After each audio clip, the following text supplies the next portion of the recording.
Depuis 2005, dans l'établissement, nous travaillons autour de la philosophie de la méthodologie de soins Gineste Marais-Fauti, alors appelée la philosophie d'humanitude. Nous avons commencé les formations en 2005.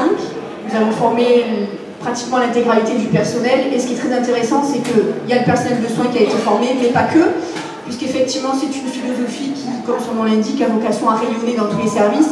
Donc c'est vrai que tous les services ont été concernés. On l'a décliné sur la partie animation, restauration. L'idée, c'est vraiment d'avoir un rayonnement dans l'ensemble de l'établissement autour de la notion de prise en soin globale de la personne, en sachant que la prise en soin globale de la personne ne s'arrête pas du tout à la seule partie soignante. Alors, volonté de créer une dynamique autour de ce projet, oui, c'était l'idée de créer des valeurs communes, de se retrouver autour de valeurs communes qui soient communes à tous les services, qui soient cohérentes et qui soient affichées surtout dans le projet établissement, affichées vis-à-vis des familles, quand on fait des admissions, on fait signer une charte qui montre que c'est bien gentil de dire quelles sont nos valeurs, mais on essaie aussi de les appliquer au quotidien dans des actions très concrètes. Et c'est le filigrane de notre projet établissement. Alors, donner du sens aux pratiques avec un fil directeur au profit de la personne accueillie. Alors, effectivement, il y a deux objectifs. D'abord, bien entendu, remettre le résident au cœur des pratiques, c'est-à-dire faire du résident la personne unique qu'il est, d'ailleurs, qu'il a toujours été, dans ses attentes et dans ses besoins. L'idée, c'est ça, s'adapter en permanence, réfléchir à ce qu'on fait, penser que chaque jour est un jour différent et que chaque personne est une personne différente. Et puis le deuxième objectif, c'est de valoriser le travail du personnel, parce que, et ça, je pense que tous les directeurs en sont convaincus, l'idée c'est de donner des outils, donner des connaissances, des moyens d'aborder les personnes qui peuvent souffrir de troubles du comportement, qui sont difficiles et sur lesquels des fois on est en difficulté. L'idée pour nous, voilà, c'est de donner des outils, des méthodes, faire de la formation, faire des ateliers sur des techniques très précises, pour aider le soignant dans sa pratique quotidienne, et puis de lui donner, de lui redonner cette image du soignant est là aussi pour améliorer la santé, pour améliorer l'autonomie, avec des objectifs qui soient précis et qui soient visibles. Bien sûr, et puis bon, bien entendu, une démarche en faveur de la bientraitance, c'est la conclusion en fait de ce que je dis, à l'égard des résidents, des agents, mais aussi des familles. Nous, ce qu'on demande ici au personnel, c'est de s'interroger, de réfléchir à ce qu'il fait, tout le temps. On est dans la réflexion permanente, des fois peut-être un peu trop d'ailleurs, mais c'est pas grave, plus trop que pas assez. Voilà, on se questionne, on réfléchit, les objectifs sont toujours revus, sont toujours adaptés, et c'est une dynamique qui est vraiment extraordinaire dans un établissement, autant du point de vue managérial, on va dire, que du point de vue, je crois, des soignants qui ont trouvé, je pense. Alors, ça n'améliore pas complètement tout, hein, on est bien d'accord, c'est pas miraculeux, mais ça donne quand même fondamentalement un sens à l'action. Et ça, je pense que dans nos établissements, c'est fondamental d'avoir un sens à ce qu'on fait. Voilà, je pense que des fois, c'est ce qui se perd un peu. Alors, au niveau du zéro soin de force sans abandon de soins, au niveau du critère, on est à 82% de réponse. Alors, l'évaluation sur le site, c'est parfaite connaissance des résidents. Il faut savoir qu'on a une histoire de vie qui est accessible à tout le personnel de la maison de retraite. On peut s'y reporter sur le logiciel à tout moment. Ensuite, les techniques de la méthodologie sont intégrées. On fait des ateliers humanitude une fois par semaine, animés par une référente ou deux référentes. Exemple, vous le verrez tout à l'heure dans les diaporamas, il y a un exemple sur un atelier de toc-toc, sur le toc-toc.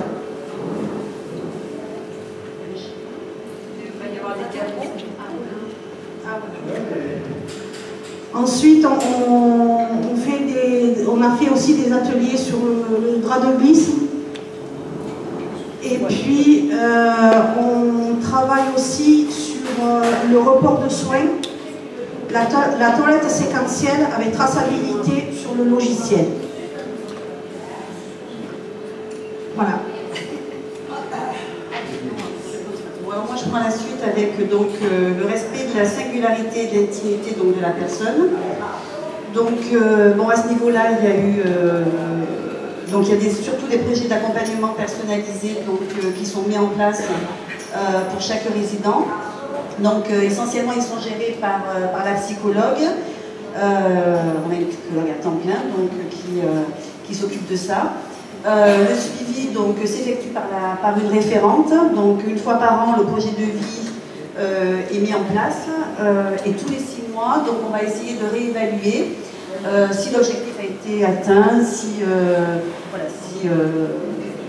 le PAP correspond exactement à ce qu'on a décidé à ce moment-là. Au niveau du respect du domicile, c'est pareil, on a des ateliers de toc-toc, on a des personnalisations aussi de chambres. Voilà, on fait en sorte de personnaliser au maximum l'entourage, l'environnement de la personne. On va également essayer de respecter au maximum le sommeil des résidents. Donc à ce niveau-là, c'est pareil, il y a des veillées qui ont été proposées. Ce qui se passe, c'est qu'on va essayer de se rythmer le plus possible au rythme des résidents. C'est vrai que les veillées sont mis en place jusqu'à 10h30, donc il y a une continuité. Il y a une continuité aussi des soins à ce niveau-là. Les veilleuses de nuit prennent le relais, voilà, les couchers se font au fur et à mesure. Au niveau pareil de la luminothérapie par rapport au sommeil, on a mis en place ce procédé pour inciter justement aussi à bénéficier d'un meilleur sommeil. Au niveau de la singularité et de l'intimité, donc là je vais laisser la parole à Madame Ten. On a essayé de maintenir la relation de couple. Donc on a plusieurs couples dans l'établissement qui bénéficient de chambres doubles, de lits ou de grands lits. Aux Lavandines, c'est une décision de toute l'équipe. On favorise au maximum le temps de marche et le temps de verticalité. Grâce à la présence de 2 kinés 5 jours sur 7, matin et après-midi. La présence d'Émilie, notre ergothérapeute, qui est là à temps plein, donc qui nous aide à mettre en place les temps de verticalité. Et puis aussi grâce à tous les soignants ont été formés grâce aux ateliers, sont investis de ce principe qui est essentiel pour la personne âgée, car elle reste debout le plus longtemps possible. Donc il faut savoir qu'au Lavandine, tous les résidents sont levés tous les matins. Une seule personne à l'heure actuelle reste au lit car son état de santé est assez préoccupant. Ces résidents mangent midi et soir en salle à manger. Actuellement au Lavandine, le soir nous avons entre 3 et 5 plateaux servis en chambre et c'est à évaluer au quotidien. Et notre volonté à tous les soignants, c'est effectivement que ces gens ont un rythme de vie comme à domicile, midi, soir. Le soir, comme l'a dit Laurence, ils peuvent bénéficier de la veillée. Et là aussi, on est dans une verticalité pour aller les coucher un peu plus tard, etc. etc. Donc nous avons obtenu 89% de réponses favorables à ce principe. Donc, ce qui a été remarqué lors de l'évaluation sur site, les familles qui sont partenaires du projet, l'accueil de stagiaires, la présence de bénévoles, notre page Facebook.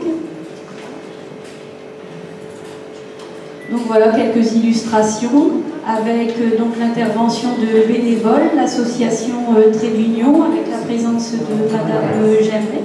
Merci. Ensuite l'association Jeanne Marc. Merci Madame Devise-Courbis d'être présente. Ensuite on a également Sophie en tant que bénévole qui intervient, on va dire à titre individuel. Voilà. Ensuite, nous avons des partenariats avec la crèche. Les enfants viennent cuisiner dans l'établissement et des résidents sont allés également à la crèche. Nous avons eu là récemment un partenariat avec le collège. Des élèves de 6e à 4e sont venus faire leur présentation de spectacle de danse. Ensuite, une illustration, le séjour à Bédouin, ça c'était en septembre dernier, où nous avons emmené le service arc-en-ciel, là-bas, et nous sommes allés passer la journée avec d'autres résidents.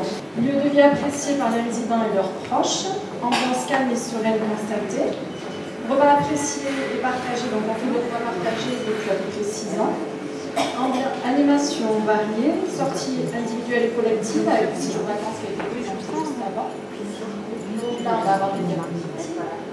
Donc le café du matin qui a été instauré, ça fait quelques semaines. Voilà. Alors c'est un centre, en fait, les résidents ont accès avec boissons, café et jus de fruits qui se servent le week-end et jours fériés. Repas sur la terrasse pour certains résidents qui souhaitent manger dehors midi et soir. Ensuite, donc ça c'est repas, alors c'est barbecue par notre animatrice, Valérie, qui ne voit pas. Alors, c'est ça, voilà, c'est ça. Après, nous avons le buffet petit déjeuner qui se fait, buffet petit déjeuner qui se fait une fois par mois l'hiver, le barbecue 2 fois par mois l'été. Ça, c'est la fin du soir. Nathalie, qui n'est pas là en ce moment. Ensuite, les repas à thème organisés ponctuellement dans l'année. Et ensuite, nous avons les repas préparés, donc c'est adapté en texture selon. On a les verrines en lycée complet et les manger main selon les résidents.